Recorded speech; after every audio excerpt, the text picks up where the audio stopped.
বন্ধুরা এই মুহূর্তে স্ক্রিনে আপনারা যে ভয়াবহ অগ্নিকাণ্ড দেখছেন এটা কোনো সাধারণ দুর্ঘটনা নয়, বরং এটা হলো পাকিস্তানের এনার্জি সাপ্লাইয়ের মেরুদণ্ড, তাদের সবচেয়ে গুরুত্বপূর্ণ গ্যাস পাইপলাইন, যাকে সম্পূর্ণ ধ্বংস করে দেওয়া হয়েছে।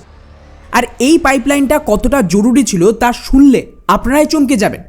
পাকিস্তানের পুরো অর্থনীতির প্রায় 40% যে শহরের ওপর নির্ভরশীল, সেই করাচি শহরের বড় বড় ফ্যাক্টরি থেকে শুরু করে লোকাল দোকানপাট, এমনকি সাধারণ মানুষের এনার্জি সাপ্লাই সমস্তটাই কিন্তু এক নিমেষে থমকে গেছে এই একটা পাইপলাইন ধ্বংস হওয়ার ফলে। সহজ ভাষায় বললে মাত্র একটা হামলায় পুরো পাকিস্তান এখন পঙ্গু হবার জোগাড়। আর বন্ধুরা, শুধু যে পাকিস্তানের গ্যাস সাপ্লাই অকেজো করে দেওয়া হয়েছে তা নয়, এর মাঝে চায়না তো ভারী মাত্রায় পাকিস্তান থেকে খনিজ সম্পদ ভরে নিজেদের দেশে নিয়ে যাওয়ার চেষ্টা করছিল, কিন্তু মাঝপথে সেই সাপ্লাইটাও পুরোপুরি আটকে দেওয়া হয়েছে। ফলে সব মিলিয়ে পাকিস্তানের সেনাবাহিনী এখন তো রীতিমতো নাকানে চোবানি খাওয়ার মতন অবস্থা। আর তারা যে বদলা নিতে যুদ্ধ লড়বে সেই উপায়টাও নেই, কারণ পাকিস্তানের টোটাল তেল আর গ্যাসের রিজার্ভ কমতে কমতে এমন তলানিতে এসে ঠেকেছে যে যুদ্ধ লড়া তো দূরের কথা, আগামী কয়েক সপ্তাহ দেশ চালাতে পারলে সেটা ওদের জন্য বিরাট বড় একটা মিরাক্কেল হবে। আর বন্ধুরা, সবচেয়ে ইন্টারেস্টিং ব্যাপার হলো এই চরম বিপদের মুহূর্তে একমাত্র ভারতই সেই দেশ যারা কিন্তু পাকিস্তানকে বাঁচাতে পারত, কিন্তু উল্টে পাকিস্তানের সরকার এই ভয়াবহ হামলার পুরো দায় ভারতের ঘাড়েই চাপাতে চাইছে। পাকিস্তানের দাবি ভারত নাকি নিজেদের ইন্টেলিজেন্স এজেন্সি রয়ের মাধ্যমেই অ্যাটাক করিয়েছে, যাতে পাকিস্তানের পুরো এনার্জি সাপ্লাইকে স্তব্ধ করা যায়। আর যদি সত্যি এমনটা হয় তাহলে তো গোটা পাকিস্তান খুব শীঘ্রই পুরোপুরি কোল্যাপস বা দেউলিয়া হয়ে যাবে। ফলে স্বাভাবিকভাবে প্রশ্ন তো উঠবে যে এক্স্যাক্টলি পাকিস্তানে ঠিক কী হয়েছে। সত্যি কি ভারত সুপরিকল্পিতভাবে পাকিস্তানের গ্যাস সাপ্লাই আটকে দিতে এই অ্যাটাকটা করিয়েছে? আর যদি তাই হবে তাহলে এর পাল্টা জবাবে পাকিস্তান কি করবে? এটাই কি তাহলে পাকিস্তানের কফিনের শেষ পেরে? সব প্রশ্নের উত্তর জানতে আজকের এই ভিডিওটিকে একদম শেষ পর্যন্ত অবশ্যই দেখবেন। তবে বন্ধুরা, মূল আলোচনায় যাওয়ার আগে আপনাদের জন্য একটা দারুণ অফার আছে। আপনারা যদি নিজের টাকা ইনভেস্ট করে ভালো প্রফিট জেনারেট করতে চান তাহলে আপনারা মার্কেট টুল ব্যবহার করতে পারেন। এটা একটা সেবি রেজিস্টার অ্যাপ যা ভারতে খুব বেশি পপুলার হয়ে গেছে। এখানে এক্সপার্ট আর অ্যানালিস্টরা প্রতিদিন বলে দেয় যে কোন জায়গায় ইনভেস্ট করা ভালো হতে পারে, আর সেটা একদম ফ্রি। চলুন আমি আপনাদের দেখাই যে কেন এই অ্যাপটা ইনভেস্টিংয়ের জন্য এত ভালো। দেখুন, আমি এখানে ইতিমধ্যেই লগ ইন করে নিয়েছি। এখানে একটা ফিচার আছে ফলো ট্রেন্ড। এই ফিচারের মাধ্যমে আপনি রিয়েল টাইমে সেই ট্রেডগুলো দেখতে পারবেন যেগুলোতে অন্যরা প্রফিট করছে। দেখুন, আমি শুধু ফলো ট্রেন্ডে ক্লিক করলাম, ট্রেড প্লেস করলাম, আর সাথে সাথেই আমার ট্রেড শুরু হয়ে গেল। এখানে কিন্তু খুব ছোট অঙ্কের টাকা দিয়েও ট্রেডিং শুরু করা যায়। আর যারা ভয় পান যে বড় লস হয়ে যাবে তাদের জন্য এখানে একটা সমাধান আছে। এখানে আছে ইনবিল্ড স্টপ লস ফিচার, মানে যদি লস একটা নির্দিষ্ট লেভেলে পৌঁছে যায় তাহলে অ্যাপ নিজে থেকেই ট্রেড বন্ধ করে দেয় যাতে আপনার বড় ক্ষতি না হয়।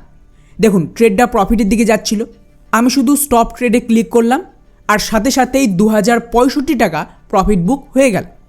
আর মার্কেট উলফ আপনাকে ফ্রি রিকমেন্ডেশনও দেয়। উদাহরণ হিসেবে দেখুন, এই অ্যাপের ইউজাররা ফেব্রুয়ারি মাসে 39,363 টাকা, এবং এটাতে তো সবচেয়ে বেশি একদিনেই 15,000 টাকা প্রফিট করেছে। আর পুরো 2025 সালে 5,03,940 পর্যন্ত প্রফিট বুক করেছে। আর এই পুরো সুবিধাটা আপনি পেতে পারেন মাত্র 99 টাকার লাইফ টাইম ফ্রি দিয়ে। এখানে সকাল 9টা থেকে রাত 12টা পর্যন্ত ব্যবহার করতে পারবেন। এছাড়াও মার্কেট উলফ অ্যাপ ইতিমধ্যেই 2 মিলিয়নের বেশি বার ডাউনলোড হয়ে গেছে, এবং অনেক মানুষ এর মাধ্যমে তাদের ফাইন্যান্সিয়াল ফিউচারকে সিকিউর করেছে। তো ডাউনলোড করার লিঙ্কটা আমি ডেসক্রিপশনে দিয়ে দিলাম আর কমেন্টে পিন করে রেখেছি, চাইলে আপনারা ইনভেস্টমেন্ট করতে পারেন। যাই হোক, ব্যাক টু দ্য টপিক। তো বন্ধুরা, গত 2-3 দিন আগে পাকিস্তানের সিন্ধ আর বেলুচিস্তান সীমান্তের কাছে ঠিক সন্ধ্যার দিকে একটা বিকট বিস্ফোরণ হয়, যার শব্দে আশেপাশের গোটা এলাকা কেঁপে ওঠে। পরবর্তীতে তড়িঘড়ি সেখানে পৌঁছে দেখা যায় কাশ্মীর এলাকায় যে বিখ্যাত সুই গ্যাস ফিল্ড ছিল ঠিক তার কাছেই এই বিধ্বংসী হামলা হয়েছে। হামলাটা এতটাই ভয়ঙ্কর ছিল যে এই গ্যাস ফিল্ড থেকে পাকিস্তানের করাচি আর আশেপাশের শহরগুলোতে গ্যাস পাঠানোর একমাত্র লাইফ লাইন, এই পাইপলাইনটাকেই পুরোপুরি ডেস্ট্রয় করে দেওয়া হয়েছে, যার ফলে রাতারাতি পাকিস্তানের দম বন্ধ হয়ে ওঠার জোগাড়। কারণ এমনিতেই এই মুহূর্তে গোটা বিশ্বে এনার্জি ক্রাইসিস চলছে, স্পেশালি গ্যাসের সাপ্লাই মারাত্মকভাবে ক্ষতিগ্রস্ত হয়েছে।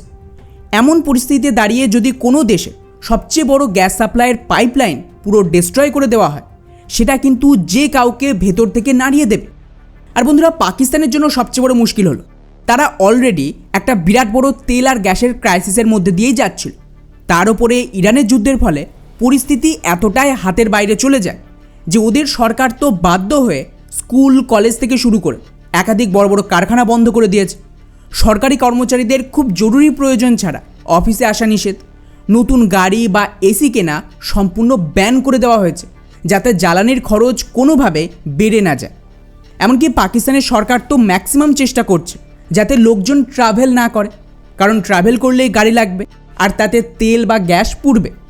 পাকিস্তানের প্রধানমন্ত্রীর দাবি অনুযায়ী ওদের কাছে এখন মাত্র 15 দিনের মতন এলপিজি মজুদ আছে, আর এটা দিয়ে টেনে টুনে 2 সপ্তাহ চালানো গেলেও এর দাম কিন্তু ইতিমধ্যেই বহুগুণ বেড়ে গেছে।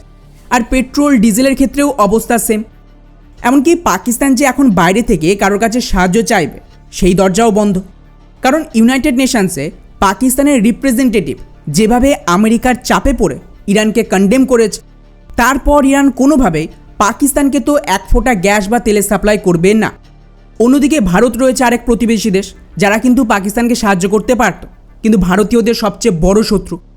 এছাড়াও পাকিস্তান কিন্তু সেই দেশ যারা আমেরিকার কথায় ভারত, পাকিস্তান আর ইরানের যে গ্যাস পাইপলাইনে চুক্তি হওয়ার কথা ছিল সেটাও বন্ধ করিয়ে দিয়েছিল। তাই এখন সব দিক থেকে পাকিস্তান ফেঁসে গেছে। ফলে বুঝতেই পারছেন, এমন একটা খারাপ অবস্থার মাঝে যদি ওদের একমাত্র গুরুত্বপূর্ণ গ্যাস পাইপলাইনে অ্যাটাক হয়, তাহলে পরিস্থিতি কতটা ভয়াবহ রূপ নেবে। যাই হোক, এখন প্রশ্ন হলো যে এই হামলাটা অ্যাকচুয়ালি করলো কে? ওয়েল, আপাতত যা রিপোর্ট সামনে আসছে তাতে বালুচরা এর দায় স্বীকার করে নিল। পাকিস্তান কিন্তু বারবার ভারতের দিকেই আঙুল তোলার চেষ্টা করছে। পাকিস্তানের লজিক হলো এই বালুচদের আফগানিস্তানের মাটি থেকে কন্ট্রোল করছে বেসিক্যালি ভারতীয় ইন্টেলিজেন্স। তাই পাকিস্তানকে বিপাকে ফেলার জন্যই এই অ্যাটাক নাকি সুপরিকল্পিতভাবে করানো হয়েছে। যদিও এখনও পর্যন্ত ভারত পাকিস্তানের কথা কোনো পাল্টা জবাব দেয়নি, কিন্তু এই রাগেই পাকিস্তান কি করে, নিজেদের বদলা নিতে গতকাল সোজা আফগানিস্তানের ওপরে অ্যাটাক করে বসেছে। স্পেশালি ওরা তো আফগানিস্তানের যে ফুয়েল ডিপোগুলো ছিল সেগুলোকে টার্গেট করছে। কিন্তু বন্ধুরা, আমি বলবো এখানে পাকিস্তান ইতিহাসের সবচেয়ে বড় আত্মঘাতী ভুলটা করে ফেলেছে। কিভাবে? তো যেমনটা আমি একটু আগেই বললাম, এই মুহূর্তে পাকিস্তানের কাছে মাত্র 15 দিনের এলপিজি আর বড় জোর 20 দিনের তেল মজুদ আছে। এখন এর মাঝে যদি পাকিস্তান নতুন কোনো যুদ্ধে ফেঁসে যায়, তাহলে ওদের অবস্থা কতটা জঘন্য হবে তা আপনি কল্পনাও করতে পারছেন। উদাহরণ হিসেবে গতকাল ওরা যে আফগানিস্তানে অ্যাটাক করলো, এই ধরনের মিলিটারি অপারেশনে ফুয়েলের খরচ মারাত্মকভাবে বেড়ে যায়। এর জবাবে আফগানিস্তান সীমান্তে তালিবানরাও পাল্টা অ্যাটাক শুরু করবে। এতে করে পাকিস্তানকে বাধ্য হয়ে বর্ডারে ভারী ফোর্স মুভ করাতে হবে। ফলে এই যে 20 দিনের তেল মজুদ আছে তা কিন্তু চোখের পলকে ফুরোতে শুরু করবে। একে তো দেশ জুড়ে গ্যাস আর অয়েল ক্রাইসিস চলছে, তার ওপর করাচির এই গুরুত্বপূর্ণ গ্যাস পাইপলাইন ধ্বংসের ফলে ওদের ইকোনমি কিন্তু তাসের ঘরের মতন ভেঙে পড়বে। কারণ শুধুমাত্র করাচি শহরটায় গোটা পাকিস্তানের 20 থেকে 25% জিডিপি কভার করে, এবং পাকিস্তান সরকারের মোট আয়ের প্রায় 60% আসে এই একটা জায়গা থেকে। তো বুঝতেই পারছেন যে পাকিস্তান জেনে বুঝে কত বড় একটা ফাঁদে পা দিয়েছে। আমি আপনাদের আগেও বলেছিলাম যে অপারেশন সিঁদুর 2 লঞ্চ করার আগে ভারত বিভিন্নভাবে পাকিস্তানকে আফগানিস্তানের সাথে এনগেজ করে রাখতে চাইবে, যাতে যুদ্ধ করতে করতে পাকিস্তান আর্মির ওভারঅল ডলার, রিসোর্স আর ফান্ড পুরোপুরি শেষ হয়ে যায়। আর এখনকার এই ক্রাইসিস সেই প্ল্যানকে বাস্তবায়ন আরও একটা বড় সুবিধা এনে দিল। এবারে আপনারা বলবেন যে ভাই, তাহলে এরপর অ্যাকচুয়ালি কী হবে? দেখুন, হিসাব খুবই স্পষ্ট। খবর অনুযায়ী পাকিস্তান এই মুহূর্তে কোনো রকমে তালি দিয়ে এই গ্যাস পাইপলাইন ফিক্স করার চেষ্টা করছে, কিন্তু তাতেও বিশেষ একটা লাভ হবে না, কারণ এটা এখন বালুচদের প্রাইম টার্গেট হয়ে গেছে। আর যা ক্ষতি হওয়ার তা তো অলরেডি হয়ে গেছে। উপরন্তু পাকিস্তান নতুন করে আফগানিস্তানের উপর অ্যাটাক করল, তাই স্বাভাবিকভাবে আগামী 1 মাসে পাকিস্তানের এনার্জি সাপ্লাইয়ের ওপর আরও বড় একটা অ্যাটাক আসবে। যুদ্ধ লড়ার এই বোকামি চক্করে ওদের যে ফিউল ক্রাইসিস আর ইকোনমিক ক্রাইসিস সেটা কিন্তু চূড়ান্ত রূপ নিয়েছে। আর এটা আগামী কিছুদিন চলার পরে সেই সুবর্ণ সুযোগ আসবে ভারতের কাছে, যেখানে ভারত খুব অল্প সময়ের নোটিসে পাকিস্তানের ওপর সেকেন্ড স্ট্রাইক লঞ্চ করার একটা উইন্ডো পেয়ে যাবে। এখন দেখা যাক এই ক্রাইসিস কোথায় গিয়ে ঠেকে আর ভারত এর বিরুদ্ধে পাল্টা কী জবাব দেয়। আর হ্যাঁ, আপনারা কিন্তু মার্কেট উলফকে ডাউনলোড করতে ভুলবেন না। ডেসক্রিপশনে লিঙ্ক দেওয়া রয়েছে, চাইলে গিয়ে আপনারা ইনভেস্টমেন্ট করতে পারেন। জয় হিন্দ।